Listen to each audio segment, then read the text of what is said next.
Raw lives up to its name. They give us a half-cooked show, and they give it to us raw. Yeah. So this show starts off with Roman Reigns saying that Joe wasn't ready for him after all that talking and after all those attacks. He got silenced. And he said it, Roman Reigns said, it's not that he's better than Joe in the ring. No, he was fighting with a purpose. He was fighting for someone. He was fighting for Dean Ambrose, his brother. And once again, whoever messes with one of the Shield, you mess with all of them, and you blah, blah, blah, blah. Wash, rinse, repeat from Roman Reigns. Next thing you know, Jason Jordan ruined segment again. So he comes out and he's like, yeah. It's funny because he gets booed. How the fuck do you get booed more than Roman Reigns as a face? It's just, oh God. So basically, Jason Jordan has taken that mantle as to say, hey, we're going to bring this guy here to get the heat off Roman from the grown-up fans. Well, it kind of didn't work because you had a "you both suck" chant, a "who's your daddy" chant, even though Jason Jordan doesn't suck in the ring. That's kind of sad when you get in the ring and people are like, you suck, but you actually have fucking talent. That's middle fingered all the way to the max. But then he freaking thanks Roman, and then Seth Rollins comes out. Seth Rollins is like, okay, you got a lot to learn. This is Roman's moment. You got a lot to learn about your timing.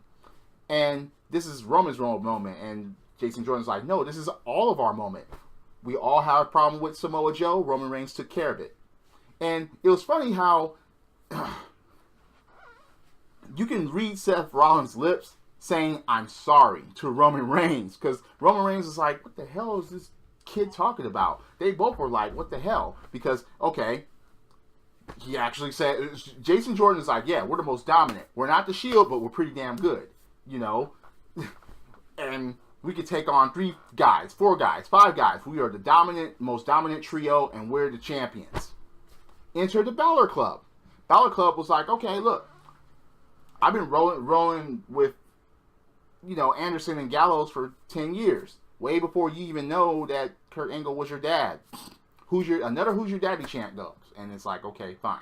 So you got former tag team champions, a former Universal champion, and they actually pointed that out, that they went their separate ways, but eventually they would come together in WWE and so forth and run this place.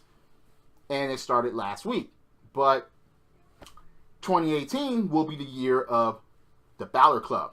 Jason Jordan's like, Balor Club, be a part of the Champions Club. And I'm just like, oh, God.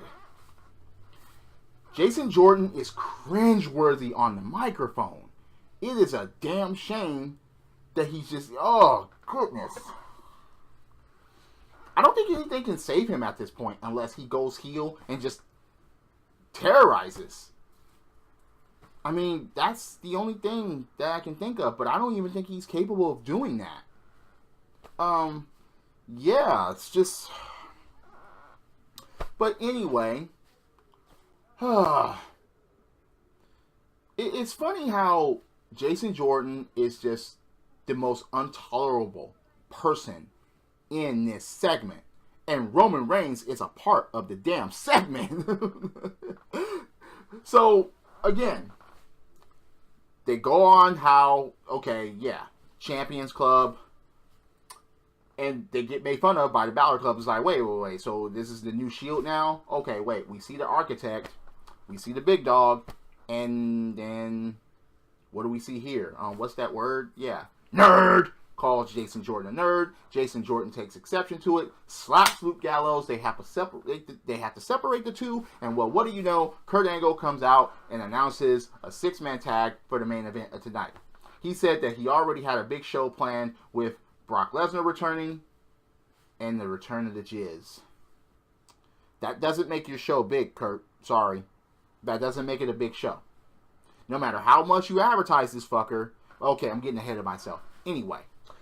So, Boss and Bayley, Sasha Banks and Bayley, versus Mandy Rose and Sonya Deville of Absolution. Okay, so we get a tap-out victory. Okay, that's fine. Yeah, Mickie James was outside, so, yeah. Alright, and Paige was on the other side, so, oh well. Yeah. Anyway, you get Goldust in the back talking to Cedric Alexander, acting like Mickey from the Rocky series. And yeah, he was actually doing his quote thing. Yeah, Rocky, 1976. Hey, look. Okay, that's fine. And then he had the nerve to say that Cedric was the one that was holding back Cedric. As far as my memory serves, the only reason why Cedric is in this situation is because of what Rich Swann did and got himself suspended indefinitely. So, he was put in this position. He doesn't even deserve to fucking be in the position. Maybe a little bit more than Enzo, but still. Remember him and the whole fucking Alicia Fox thing? Couldn't take him seriously. But anyway. Woken. New music for Matt Hardy. Yes, you will be deleted. And against the 0 and 153, Curt Hawkins. So was this going to be the changing point? No, it's not.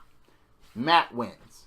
And then the Bray Wyatt thing. And then Bray Wyatt actually appears in the ring. And then Bray and Matt have a laughing session.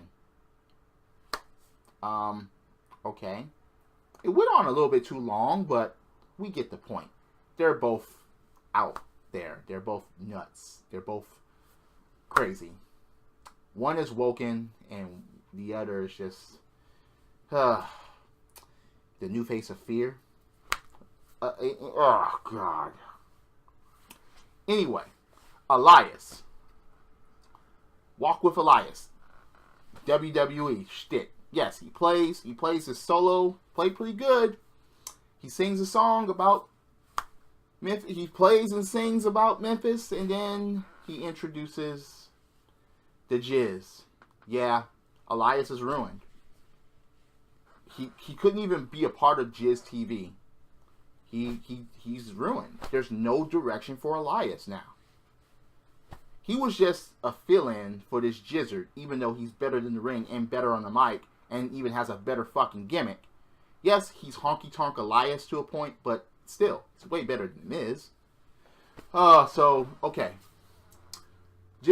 Okay, he talks about the Marine 6 for a minute, and it was a stupid segment with the Jizz crew, talking about they're going to give him a picture of him. Bo Dallas gives the Jizz a picture of the Jizz. And then you have Curtis Axel giving him his jacket, a sports coat. You have Bo Dallas giving him a watch. They're trying to compare how far can their mouth opens to suck this dude's dick. That's all they did. Remember, these are third generation wrestlers. Okay? And they can actually wrestle. Okay? And they are the sideshow to this guy that can't fucking wrestle. So, the Jizz goes on a tirade. And, okay. Basically, he's coming after Roman Reigns in the Intercontinental Championship. But I'm going to paraphrase and basically translate what he said. Because, yeah, this is a translation here. Because this is the way I interpret it. Yeah, he talked about 2017. How he held the Intercontinental Championship for over 200 days. Yes, you ran and you fucking ran and had hired help for most of the fucking time, most of the fucking year. You had your wife there. You didn't even fucking defend the belt on a... Look, again. And now he's saying that he let Roman Reigns borrow the Intercontinental Championship because he wanted someone to actually elevate it. Anyone else at this time would elevate it more than you. Again, so he's here to suck dick, lick balls, and for them to give this back to him. That's all it is. Because, again, he's coming after Roman Reigns. Yeah. And he having people in the backstage that's creative come in his mouth in order to fucking be given this Intercontinental Championship. And I will go through that because do not give him the Intercontinental Championship. Do not let Roman Reigns lose the Intercontinental Championship. Would you like to know why? Because as soon as Roman Reigns loses this, he's going to go after the Universal fucking title. And they'll put him at the winner of the fucking Royal Rumble, and they'll put him at WrestleMania. Do not let that shit happen. Do not wish for this jizzer to get this belt, because that will cause those events. So please, fuck no. Just no. Okay. So, yeah, he didn't forget about the Shield power bombing him through a table. Yeah, okay, so you take a bump and you're pissed about it. Anyway, the club talks strategy, and they talk about cities in Japan. They even mentioned the cities that I even visited when I was in the military in Japan, which was kind of cool. I mean, damn. Every time I think about Japan, I think about those cities, and I think about playing Shenmue, the video game, but anyway, this is not about that. But, okay. Enzo comes out, and he thanks Nia. He talks about Cedric and Goldust, and he said that, wait, this doesn't make any sense. Cedric and Goldust? Oh, but then it hits him by saying Cedric is with Goldust because that's the closest to the gold that he's going to get. Don't you mean silver? Anyway, so Cedric Alexander versus Enzo Amore, and Cedric wins by a countout because Enzo gets busted open and he kind of injures his ankle and doesn't get back in the ring. Okay, fine. So Nia checks on Enzo, and yeah, okay. Either speed this up or end that. So Kurt Angle is talking on a phone with an unknown woman about the Women's Royal Rumble match. There's been a lot of speculations of what legends could come back during the Royal Rumble, or a comeback, period. You know, I mean, it's out the open already, so, yeah. So, the Bar wants their rematch, and Kurt grants it for the fucking Royal Rumble, and it's like, okay, duh. And then the Jizz comes in, and he wants his rematch for the Intercontinental Championship, which is granted at the 25th anniversary of Raw. So, Alexa threatens Asuka about her talking about Nia Jax. Huh? Yeah, as soon as I say to Nia what you said, what?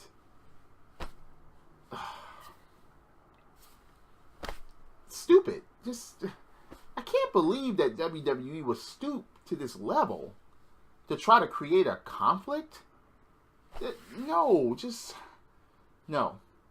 So, Titus O'Neil and Apollo Crews versus The Bar. Okay, once again, they gave it to us raw, okay? Titus O'Neil and Apollo Crews actually win this match. Okay. I don't know. I don't even know how else to put that. They just won, and that's it. What the fuck? So, you get the Beast, and you get Heyman. You gotta love Heyman. Gotta love Heyman. And he talks about old school and the way it used to be. One person challenges one man for a championship. Now, those ways are gone. And it's funny because at the Royal Rumble, you have a triple threat match for one title, and then you have a handicap match for another. So, Heyman is right. So, Kane comes out and attacks Brock Lesnar. Brock fights back.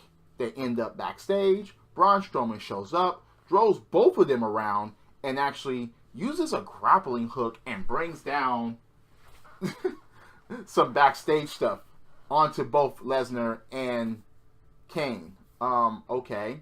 So, wow. Raw! Okay.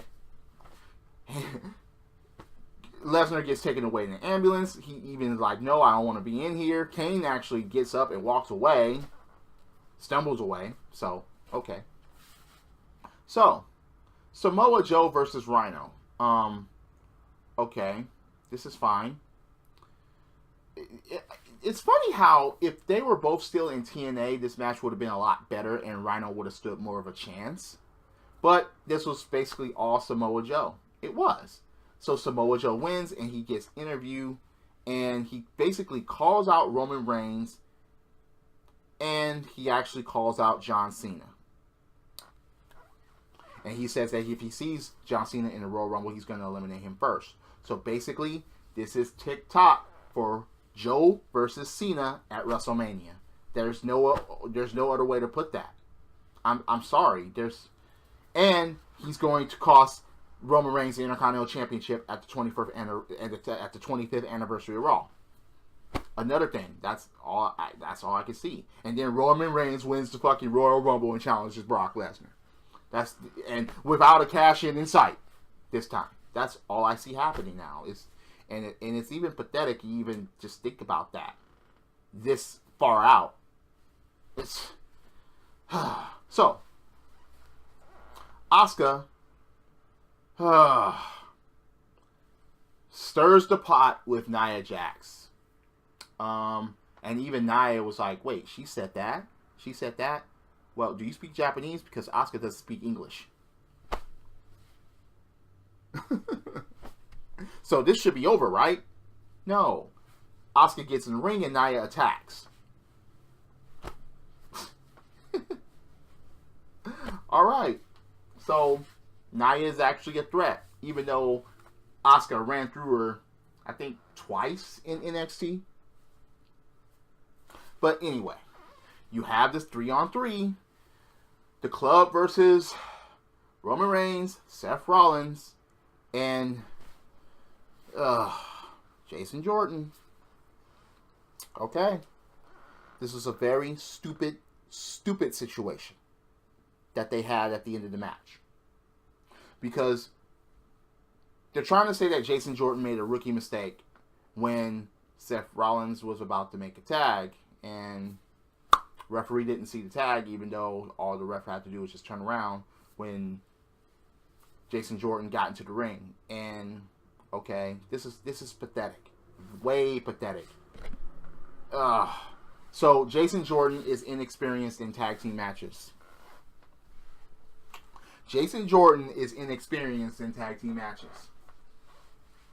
I'll say that again. Jason Jordan is inexperienced in tag team matches. How much fucking sense does that make? None. NXT, SmackDown Live, and now Raw Tag Team Champion. Yet, they're trying to point out the kid's inexperience. Stupid. Stupid. So, what happens? Of course. The Club actually freaking wins the match. Okay, that's fine. But then afterwards, Jizz and Jizzards come out and attack. All three of Rollins, Jordan, and then finally Reigns. And they basically pick the bones. Beat him down. Give him the dick licking finally. And then they do the Shield powerbomb. And that's it. The triple powerbomb. And I'm like, why did this fucking end the show? The main question I have is, why did this end the show? Why didn't the Kane, Lesnar, Strowman thing in the show? That would have been a lot better to end the show. But once again, they gave us to us Raw. No, man. This is ridiculous on how the order is all middle fingered because of this dude just sucks a dick just to get this back. It's just... Look, if you're a Miz fan out there, sorry, you get the theme fuck you dance.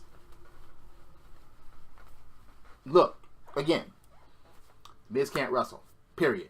So he has no business having a title that's meant for the fucking hardest worker in the company. That's what this represented back in the day. And he had the nerve to talk at the beginning of the show about, Intercontinental champions back in the day, how when you thought about them, you thought about the Intercontinental Championship and how they would think about him as Intercontinental Champion. No, we won't. I'll still think of Bret Hart. I'll still think of Mr. Perfect. I'll still think of Razor Ramon. I'll still think of Shawn Michaels. Period. I will think of those guys and a few more, but I don't want to go into that. But yeah, Jizzard will never, ever be elevated as those guys. Never ever. Sorry. And they end Raw like that. And I'm just like, ugh. Anyway, do you agree or disagree with my opinions? Please leave a comment below. Hit that like button. Hit subscribe. The Royal Rumble is coming up. The Women's Royal Rumble. Yeah, they gave it to us raw. Or they just gave us some uncooked food. Yeah, raw. Drop kicks, body slams, throwing motherfuckers over the top rope, both feet hitting the floor. Yes, I'm a wrestling fan. This is the theme, and I'll see you later. Credits.